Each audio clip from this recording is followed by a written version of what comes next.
Apocalipse capítulo 1, a partir do verso de número 8, diz assim: Eu sou o Alfa e o Ômega, diz o Senhor Deus, aquele que é, que era e que há de vir, o Todo-Poderoso. Eu, João, irmão vosso e companheiro na tribulação, no reino e na perseverança em Jesus, achei-me na ilha chamada Pátimos, por causa da palavra de Deus e do testemunho de Jesus. Achei-me em espírito no dia do Senhor, e ouvi por detrás de mim grande voz como de trombeta, dizendo: O que vês, escreve em livro e manda às 7 igrejas: Éfeso, Esmirna, Pérgamo, Tiatira, Sardes, Filadélfia e Laodiceia. Voltei-me para ver quem falava comigo, e voltando vi 7 candeeiros de ouro, e no meio dos candeeiros um semelhante a filho de homem, com vestes talares, e cingido à altura do peito com uma cinta de ouro.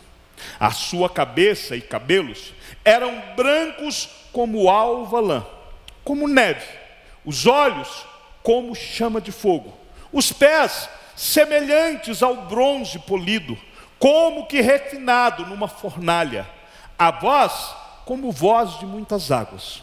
Tinha na mão direita 7 estrelas, e da sua boca saía-lhe uma afiada espada de 2 gumes. O seu rosto brilhava como o sol na sua força. Quando o vi, caí a seus pés como morto. Porém ele pôs sobre mim a mão direita, dizendo: Não temas, eu sou o primeiro e o último, e aquele que vive. Estive morto, mas eis que vivo pelos séculos dos séculos, e tenho as chaves da morte e do inferno. Escreve, pois, as coisas que vistes, e as que são, e as que hão de acontecer depois destas. Quanto ao mistério das 7 estrelas que viste na minha mão direita, e dos 7 candeeiros de ouro, as 7 estrelas são os anjos das 7 igrejas, e os 7 candeeiros são as 7 igrejas. Esse texto, ele é lindo, ele é maravilhoso, cheio de significado, né? Ele nos mostra Jesus Cristo, nosso Senhor, numa linguagem simbólica, exaltado, glorificado. 3 das palavras-chave do livro de Apocalipse aparecem aqui. São aflição, reino e perseverança. Porque há aflição para aqueles que não são de Cristo na revelação de Apocalipse. Mas na revelação de Apocalipse, o reino de Deus é estabelecido. E aquele que perseverar até o fim, este será salvo. São conceitos que regem todo o livro do Apocalipse. Quando nós estivermos lendo, quando você estiver lendo o livro de Apocalipse, anote estas 3 palavras: aflição, reino e perseverança, e você vai perceber que em diversas passagens do livro de Apocalipse, estas palavras ou conceitos ligados a estas palavras ou sinônimos destas palavras vão estar aparecendo e regendo o livro. A visão deste Cristo glorificado é uma preparação para mostrar à igreja o triunfo de Cristo e, consequentemente, o triunfo da igreja de Cristo. A visão, ela nos mostra quem vai falar. Como eu disse semana passada, quem escreveu o livro de Apocalipse é o apóstolo João. E é interessante, porque o apóstolo João escreve o Evangelho de João, a primeira carta, a segunda carta e a terceira carta de João. E ele não se apresenta ali. Nós sabemos que é dele, mas ele não se apresenta. Mas no livro de Apocalipse, ele deixa bem claro que é ele que está escrevendo, que é o apóstolo João que está escrevendo. Mas ele não é o autor. O autor de Apocalipse é o próprio Jesus Cristo. João é simplesmente o escriba. Ele está recebendo uma revelação, ele entra num êxtase, ele apesar de manter a sua consciência, apesar de manter as suas faculdades, ele é tirado deste plano físico. Como que é isso, pastor? Eu não sei. A Bíblia não fala, né?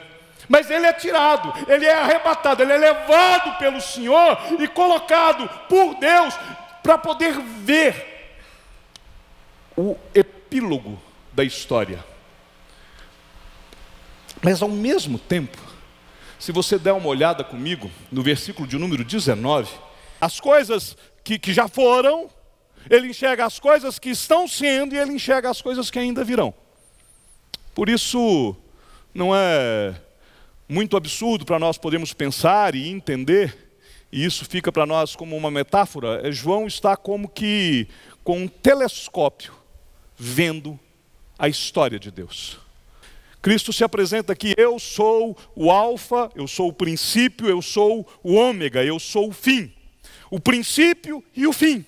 Diz o Senhor que é, que era e que há de vir. Percebam que aqui Cristo também faz como que ele já disse que no verso de número 19. João estava vendo aquilo que era, aquilo que é e aquilo que há de vir. Cristo se apresenta para João: eu sou o que é, o que era e o que há de vir. Eu sou o mesmo ontem, eu sou o mesmo hoje, eu sou eternamente. E ele diz ainda: o Todo-Poderoso.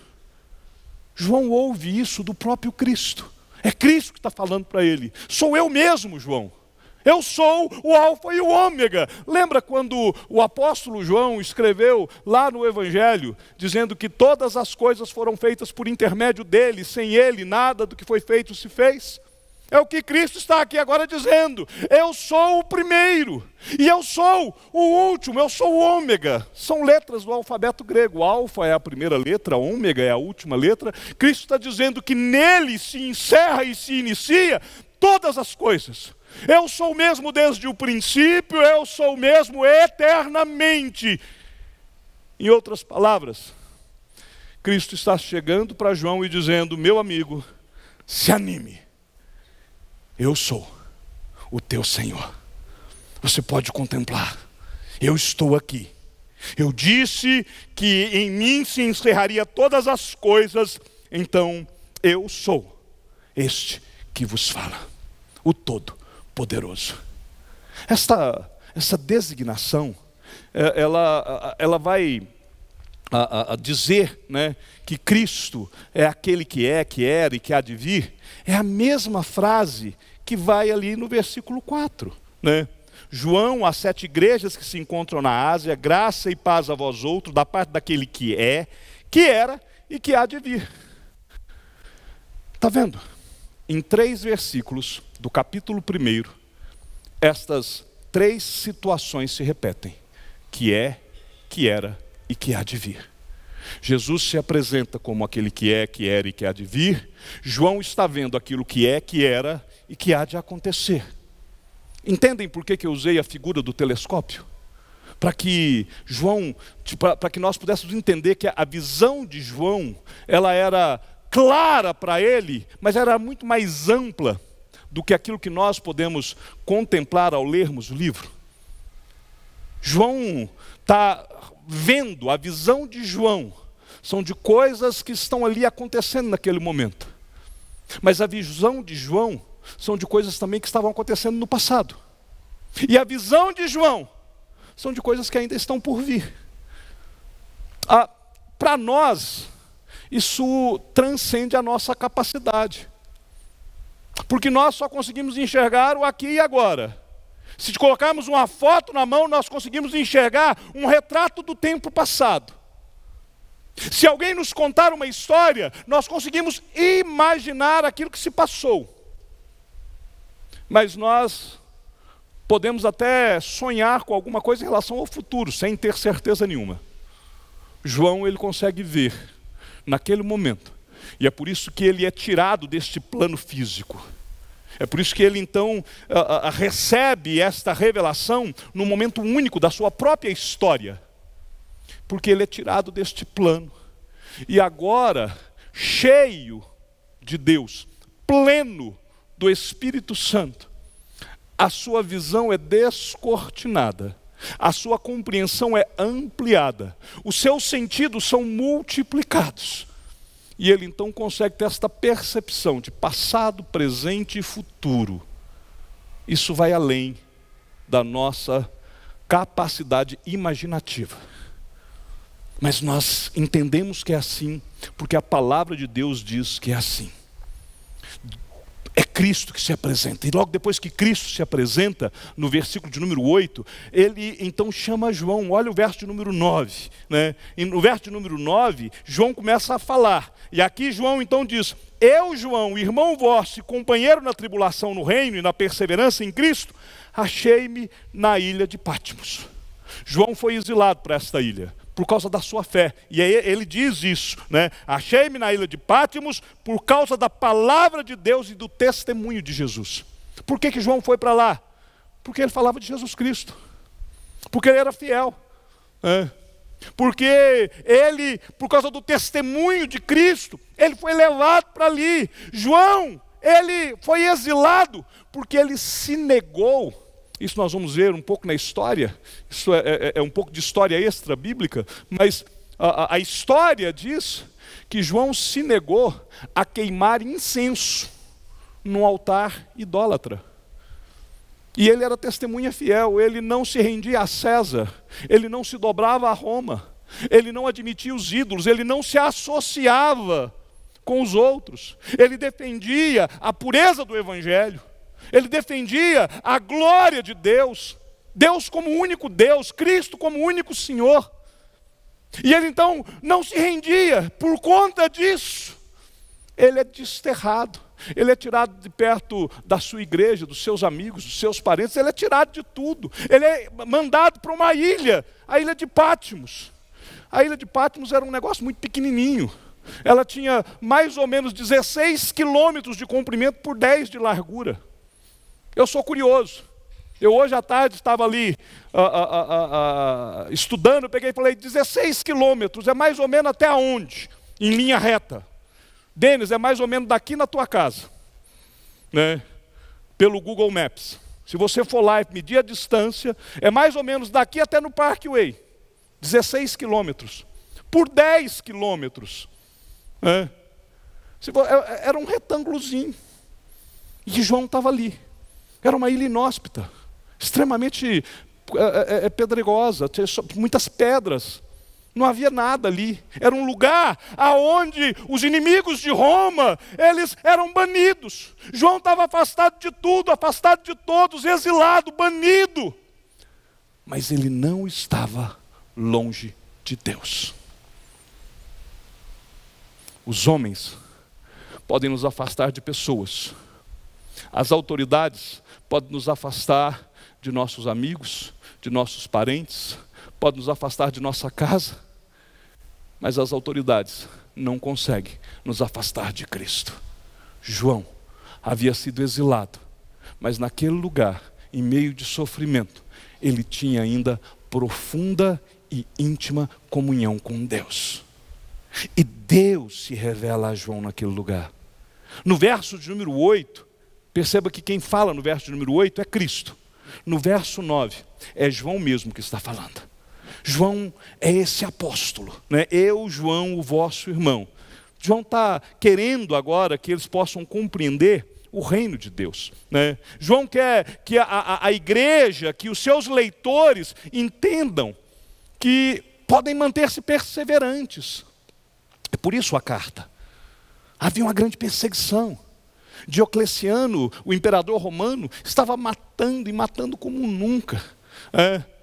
Os cristãos eram jogados a bestas feras.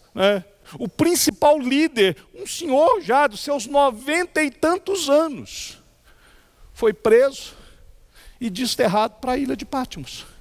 E João agora está escrevendo, dizendo, olha, eu estou vivo. Eu, João, irmão vosso, companheiro na tribulação e no reino e na perseverança, estou na ilha de Patmos, por causa da palavra de Deus e do testemunho. Aqui a gente tem uma outra lição. E nós aprendemos ela com João. Seguir a Cristo não é imunidade contra o sofrimento. João era fiel a Deus. Tão fiel que foi exilado. Colocado numa ilha inóspita. Um velhinho.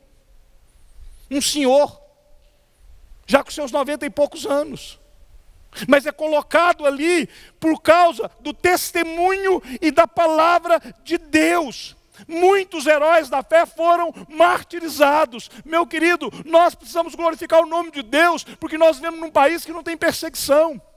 Nós podemos glorificar o nome de Deus, porque os nossos filhos não são torturados por causa da fé.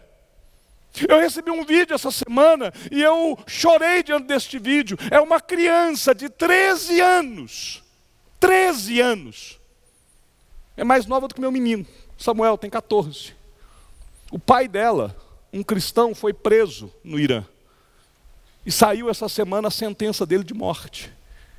Ela está esmurrando a porta da prisão, dizendo: não matem o meu pai, matem a mim. Deixem eu ver meu pai. Libertem o meu pai. Nós não temos isso. Nós não somos presos por causa do Evangelho, nós não somos perseguidos por causa do Evangelho, nós não sofremos por causa do Evangelho. Por isso, nós temos que cumprir muito mais, nós temos que fazer muito mais, nós temos que produzir muito mais. Deus nos deu a bênção, a graça de ainda não padecermos por Cristo. Mas vai chegar um dia. Talvez não pegue a mim e a você, mas pode pegar os nossos filhos. Particularmente eu acredito que os nossos netos não vão escapar. A igreja de Cristo será perseguida aqui. Porque vai chegar o dia da grande tribulação e a igreja passará por ela. Nós precisamos ensinar isso para os nossos filhos. Nós precisamos ensinar isso para a nossa descendência.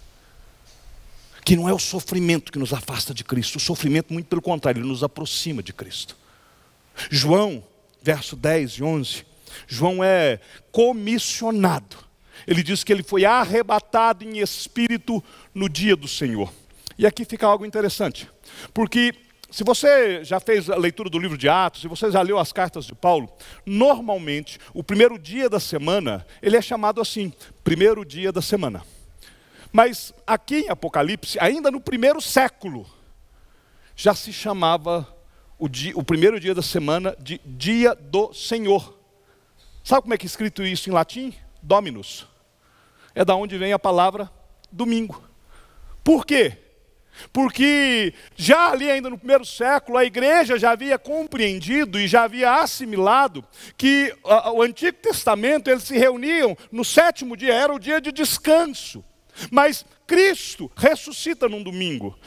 Cristo aparece pela primeira vez num domingo. O Espírito Santo desce no domingo. Você vai ver na carta de Paulo, você vai ver em Atos, que a igreja estava reunida em domingo. Quando Cristo aparece a primeira vez para os discípulos, era o primeiro dia da semana. 8 dias depois, ou seja, no outro domingo, estava lá de novo a igreja reunida. Porque a partir da ressurreição de Cristo, a igreja de Cristo separou o dia do Senhor. E não passou mais a guardar o sábado. Porque agora, o sábado para nós já não era mais o sinal de descanso. Porque o nosso descanso não é um dia da semana. O nosso descanso é o Senhor. Então se consagrou, se separou desde o primeiro século. Então, igual o pessoal fala aí, não, porque foi Constantino, de 300 anos depois. Não, o apóstolo João já passa a chamar o domingo do dia do Senhor. E aí, João está ali no dia do Senhor, e no dia do Senhor, quando a igreja onde João era pastor, provavelmente era a igreja de Éfeso, estava lá reunida. E João, na ilha, exilado, desterrado, ele é arrebatado em espírito, ele é tirado deste plano físico, né? E ele então é colocado diante de Deus. Quando essa citação que ele foi arrebatado em espírito, mostra que o Espírito Santo de Deus tomou o controle total de João. João, ele mantinha as suas faculdades mentais, ele estava ali ainda com seus pés sobre a terra, né? Mas a alma de João foi liberta dos grilhões do tempo e do espaço. Por isso ele via aquilo que era, que é e o que há de vir, né? Ele ouvia, mas não era mais com estes ouvidos físicos, né? Ele agora está controlado por Deus. E as suas faculdades estão sendo controladas por Deus. Né? A sua visão é aquilo que Deus está mostrando. A sua audição é aquilo que Deus está permitindo que ele ouça. Né? Todos os seus sentidos estão dominados por Deus. E ele então, arrebatado em espírito, completamente acordado, mas dominado por Deus, cada avenida da sua alma amplamente aberta para essa comunicação com Deus. Isso aconteceu uma única vez na história, foi com João. De lá para cá não vai acontecer de novo. Por quê? Porque a revelação fechou. Ah, pastor, eu conheço alguém que foi arrebatado. Me ajuda. Certo? Aliás, hoje eu vejo um tanto de gente que de vez em quando cai. Ai, caiu no espírito. Levanta do mesmo jeito. João, ele é tomado e João nunca mais foi o mesmo. Aquilo que ele vê de Deus, nós vamos tratar disso daqui a pouquinho, quando ele tem toda essa visão, ele chega a cair como morto. Daqui a pouco a gente vai falar sobre isso. Né? E ele está cheio de Deus. E a outra coisa é a questão do dia do Senhor, quando João ouve esta revelação. O verso número 11, né, João, ele ouve atrás dele, achei em espírito no dia do Senhor, e ouvi por detrás de mim grande voz como de trombeta. João ouve uma voz atrás dele. O sentido do texto é mostrar que João foi despertado para ouvir a voz de Cristo. No verso 11, nós temos o comissionamento de João. É a voz do próprio Cristo. Só que João ainda não sabe. Ele ouve uma voz. E eu gosto da sequência do texto, então eu quero ler o verso 11 e o verso 12. Ele ouve uma grande voz, dizendo: o que vês, escreve em livro, e manda às 7 igrejas: Éfeso, Esmirna, Pérgamo, Tiatira, Sardes, Filadélfia e Laodiceia.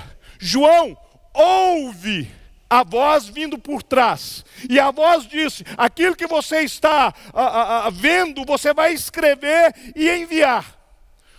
O verso 12 diz que João se voltou para ver quem falava. João se volta para ver quem é que estava falando.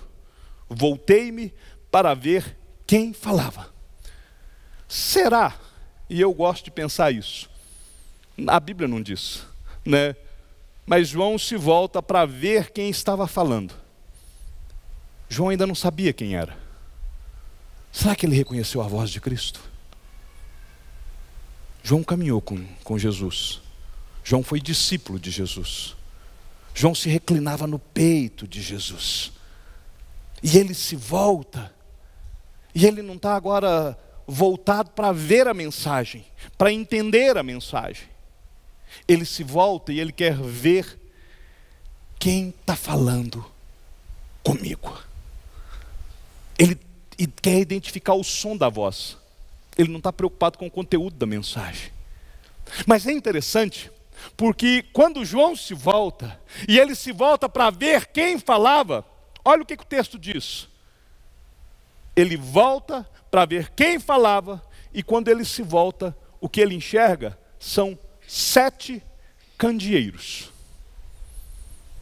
Eu preciso aqui dar um salto no texto, depois eu volto, e depois eu vou tratar um pouco mais a respeito disso. Mas no verso de número 20, é nos revelado o mistério. O que são esses 7 candeeiros?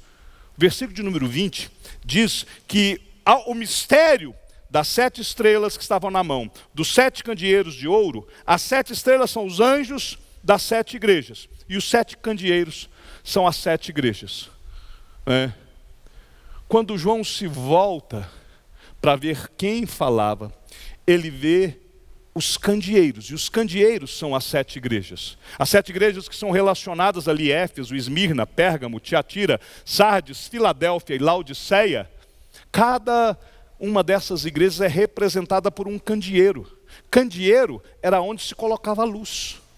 Era o candelabro. Era o catiçal. Era onde tinha a luz. Ou seja, as igrejas são a luz do mundo. E é impossível enxergar Cristo fora das igrejas.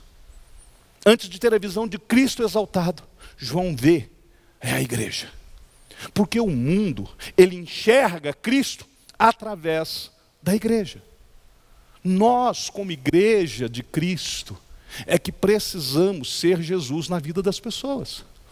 Assim, resplandeça a vossa luz diante dos homens, para que vejam as vossas boas obras e glorifiquem a Deus Pai que está nos céus.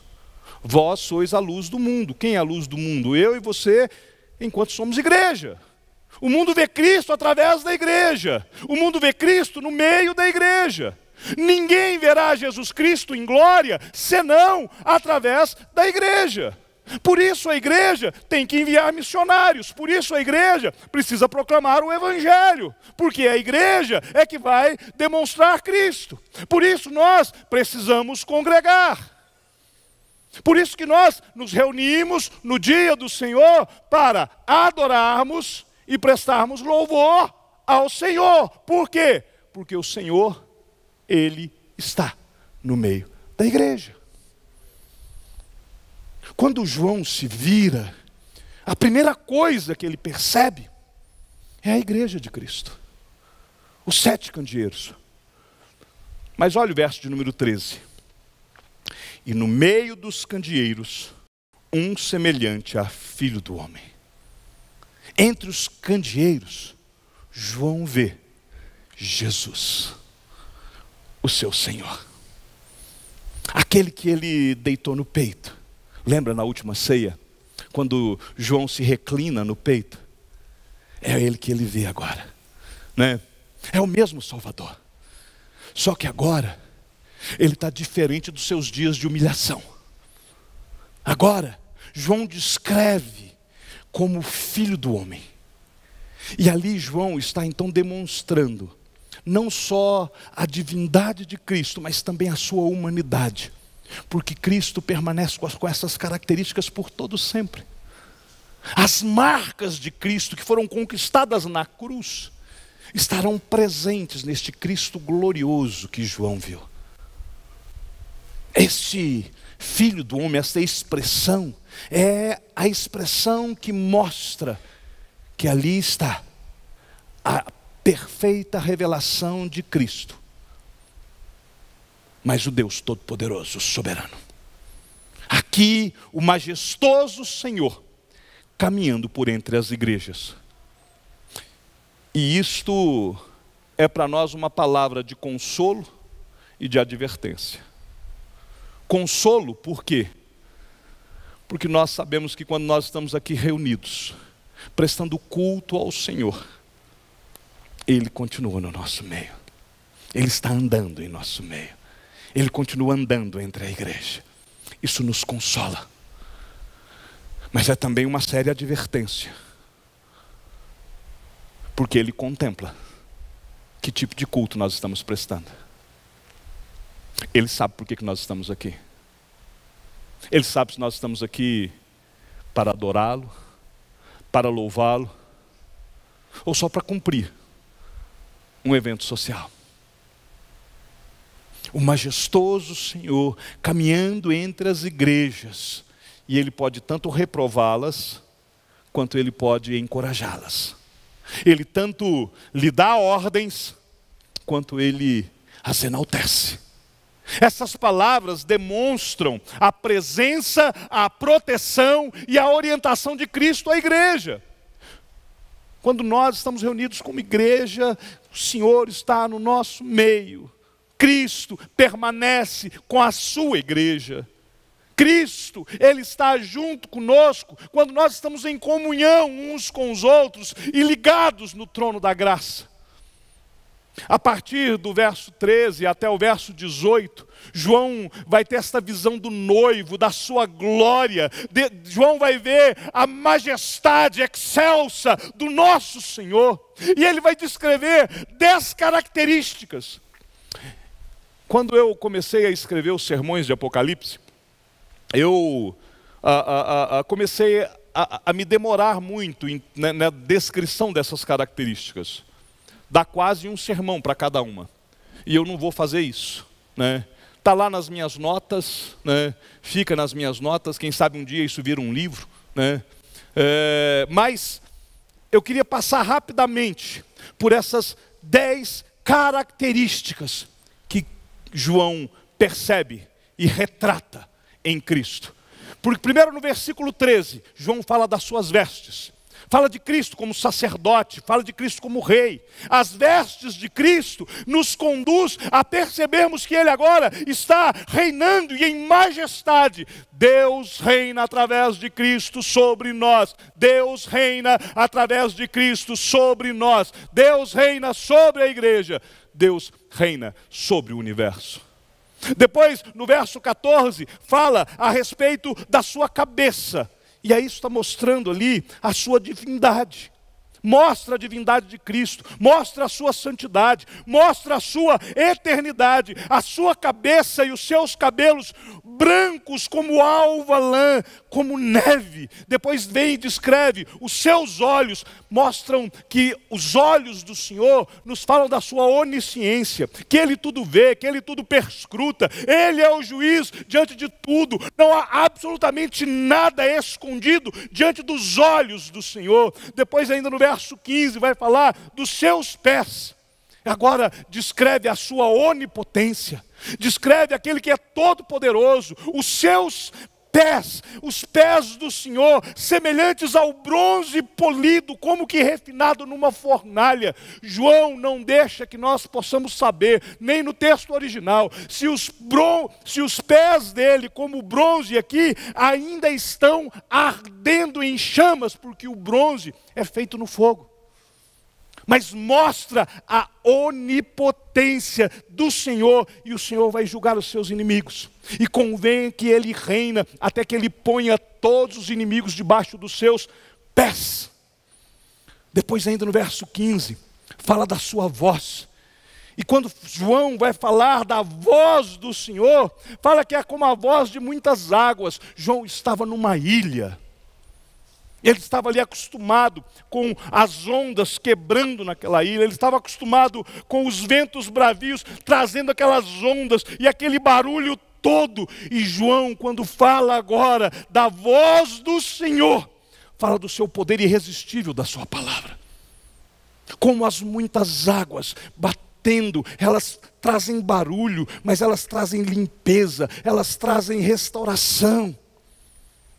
A voz do Senhor, no seu juízo, as palavras humanas serão apagadas.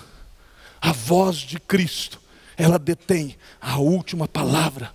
A voz de Cristo é a única razão de ser para nós como igreja. Depois fala da sua mão. E aí, quando ele fala da mão do Senhor, no verso de número 16, eu preciso aqui fazer uma referência. De novo, voltando e completando o que diz no verso de número 20.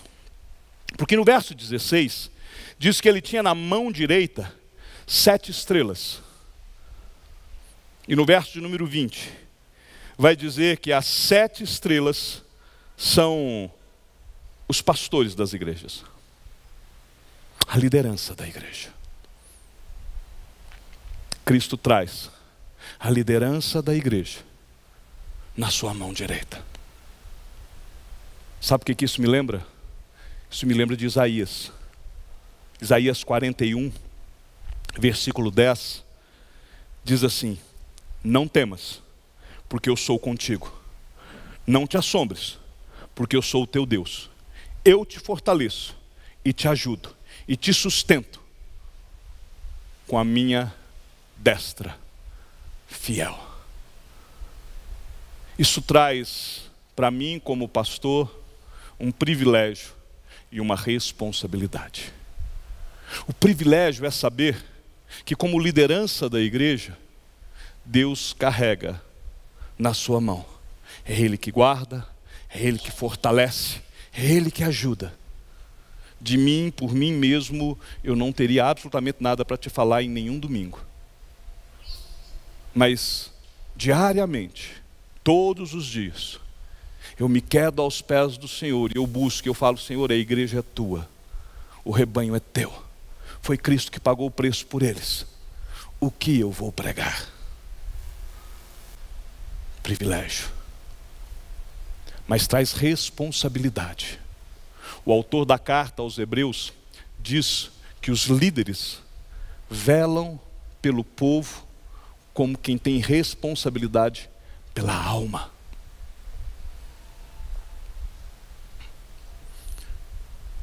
A Bíblia nos adverte que há muitos lobos travestidos de ovelhas.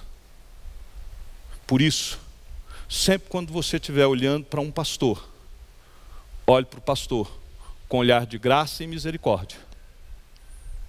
Mas olhe para o pastor através dos óculos da palavra. Veja se o seu pastor, eu, pastor Romildo, que está chegando agora em janeiro, qualquer outro pastor que subir neste púlpito, veja se ele anda de conformidade com Cristo. Veja se ele anda de conformidade com a igreja. Quando você vai chegar nas cartas, numa delas ele vai falar da seita dos nicolaítas. Essa seita dos nicolaítas é a junção. Se eu for pregar aqui sobre eu vou falar mais para frente, mas é a junção de duas palavras: Nical e Laikos. Lical é dominadores, Laikos é povo. A seita dos nicolaítas são os dominadores do povo. São aqueles líderes que querem dominar a igreja. Você não pode nem visitar uma outra igreja sem pedir permissão para o pastor. Você vai casar, o pastor é que tem que falar se você pode casar ou se você não pode casar, né? Isso é dominação. Isso não é bíblico. Quando fala no verso 16, da mão direita, é a mão da ação. É a mão que age e governa. Os pastores precisam estar nas mãos de Deus. Por quê? Porque Deus é quem cuida dos seus pastores. Para quê? Porque através dos pastores Deus cuida da igreja. Ore pelo seu pastor, interceda pela vida do seu pastor, esteja junto com o seu pastor, caminhe com o seu pastor. Para quê? Para que a igreja possa vencer. Ninguém vai arrebatar aqueles que estão na mão de Cristo, aqueles que estão debaixo do cuidado de Cristo. Ninguém os arrebata da sua mão, e é Deus quem sustenta.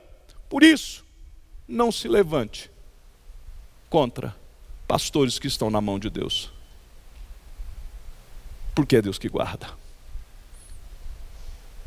é Deus que sustenta, é Deus que dirige. Depois fala da boca, verso de número 16. Essa palavra aqui, que fala no verso de número 16, quando fala, tinha na mão direita as 7 estrelas, e da boca saía-lhe uma afiada espada de 2 gumes. Esta palavra de 2 gumes não é o Evangelho. Apesar de nós lembrarmos de Hebreus capítulo 4, verso 12, que fala da palavra como espada de 2 gumes, esta aqui é a palavra do juízo. Quando você chegar em Apocalipse capítulo 19, você vai ver que é a única arma de guerra que é usada por Cristo. É a única arma de guerra. É a cena do tribunal. Ali é proferida a sentença judicial. E não há contestação.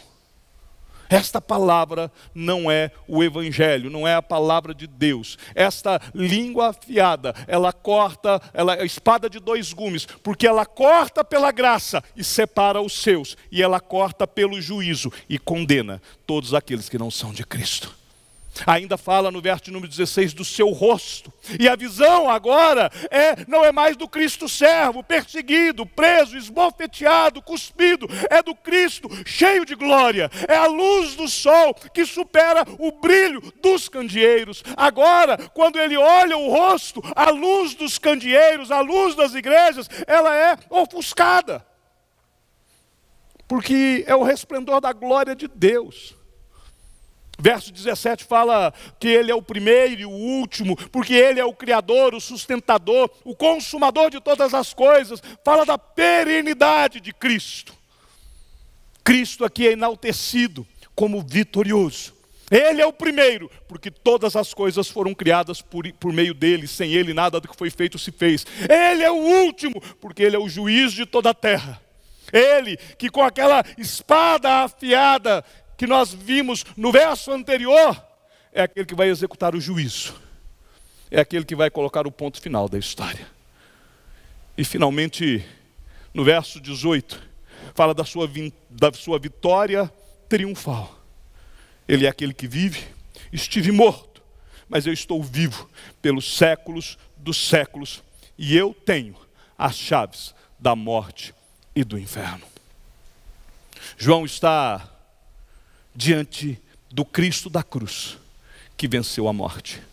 Ele não está apenas vivo neste momento, ele está vivo por todo sempre. Ele não só ressuscitou, ele venceu a morte. Ele tem o domínio de todas as coisas, porque todo o poder lhe é dado. Toda a autoridade lhe pertence. Ele tem na sua mão as chaves. Chaves, elas são usadas tanto para abrir quanto para fechar. E ele tem as chaves que abrem e fecham tanto a morte quanto o inferno. A morte já não pode mais agora atingir a Cristo. E a morte já não vai atingir também aqueles por quem ele morreu. Porque ele os ressuscitarão no último dia. A conclusão desta visão que João teve de Jesus ressuscitado e de toda a glória, ela, no verso 17 e 18, ela ainda traz algumas questões interessantes. Porque o verso 17 diz que quando João viu, ele caiu aos seus pés como morto. Lembra de Isaías? Isaías, quando contempla a glória de Deus assentado no seu alto e sublime trono, ele traz um lamento de morte. Ele fala: ai de mim! Porque diante da majestade de Deus, diante da santidade de Deus, diante da plenitude de Deus, a nossa vida perde o sentido. Isaías sente que ele, como um ser pecador, diante de toda aquela glória, ele lança um lamento fúnebre: ai de mim! E é necessário vir e tocar a sua boca com uma brasa que foi tirada do altar, para que ele possa se tranquilizar. João não tem mais a necessidade desta brasa viva do altar, porque ele já era pleno do Espírito. Ele já havia sido salvo. Ele já era um homem que caminhava com Deus. Ele já havia recebido essa plenitude de Cristo. Mas ainda assim, ainda como um salvo, ainda como este homem, este servo de Deus, ele sente a vida lhe esvair. E ele então cai como morto. E aí Jesus se aproxima de João e com ternura coloca sobre ele a mão e diz: não temas. João, você não precisa ter medo. Você está na minha companhia. Não fique assombrado. Eu sou o seu Senhor. Eu venci. Fique calmo. Fique tranquilo. Você é meu. Eu estou contigo. João, eu sou o primeiro e o último. A origem está em mim. O começo de tudo foi através de mim. Mas se eu sou o último, tudo que você viu é a conclusão da minha própria história. E sou eu que vou presidir o tribunal. Por isso você pode ficar tranquilo. João, eu sou aquele que vive. Lembra, João? que eu disse, eu sou o caminho, a verdade e a vida, eu sou a essência da vida. Eu morri pelos teus pecados, porque eu quis. E você é o cumprimento da minha missão. Como você foi obediente, você vai ouvir no final: vinde bendito do meu Pai. João, eu estive morto. Eu realmente morri, João.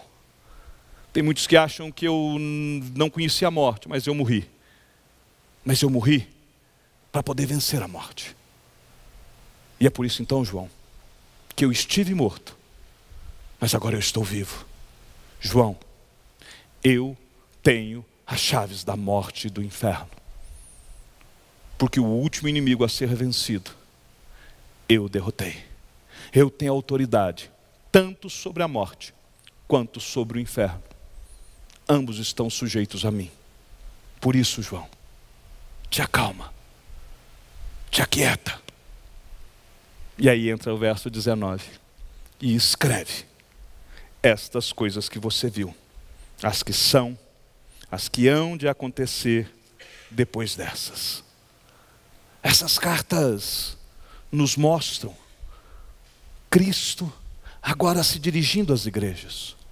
Capítulo 2 e capítulo 3 de Apocalipse vai trazer 7 cartas para 7 igrejas.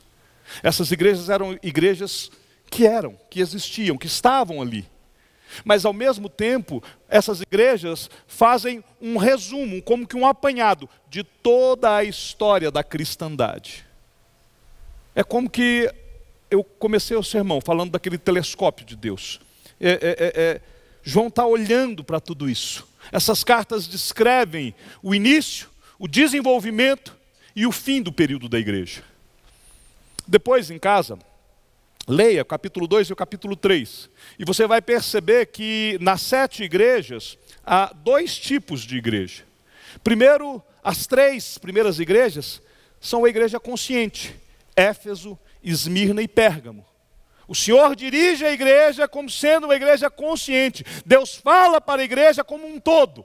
A parte final das cartas começa com um apelo: quem tem ouvidos, ouça o que o Espírito diz à igreja. E depois vem a promessa. Ou seja, Jesus primeiro faz o apelo para a igreja como um todo, e depois faz a promessa aos vencedores. As 4 últimas igrejas são as igrejas que apostataram da fé: Tiatira, Sardes, Filadélfia e Laodiceia. A apostasia nessas 4 igrejas era bem maior.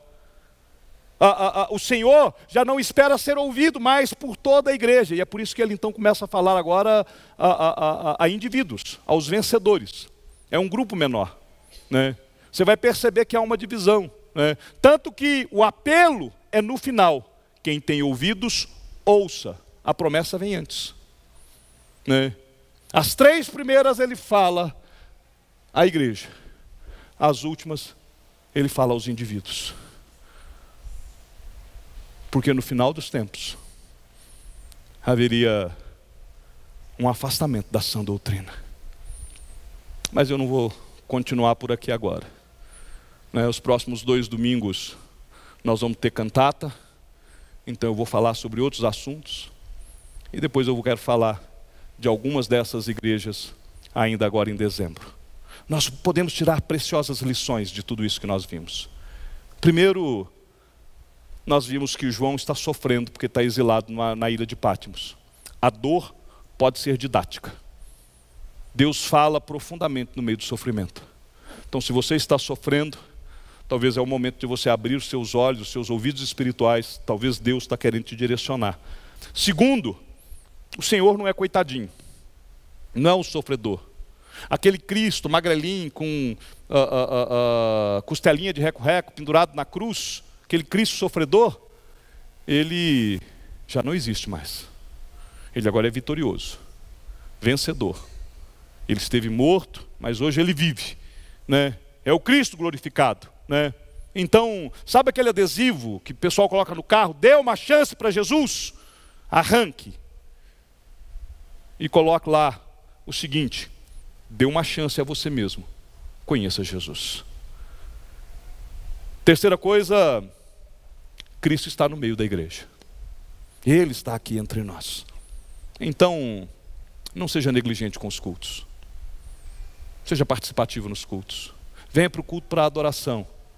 Porque o Senhor do culto, o Senhor da igreja, caminha entre os candeeiros. Ele caminha no nosso meio. E por último, Cristo tem o poder sobre tudo e sobre todos. Cristo tem poder sobre vivos, Cristo tem poder sobre os mortos. Então, a quem temeremos? Podemos encarar toda e qualquer situação, afinal de contas, se Deus é por nós, quem será contra nós?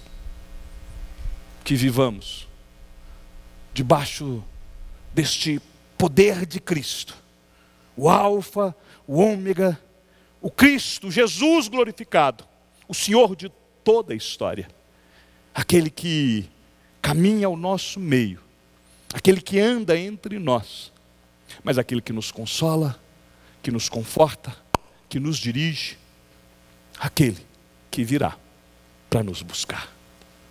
Amém.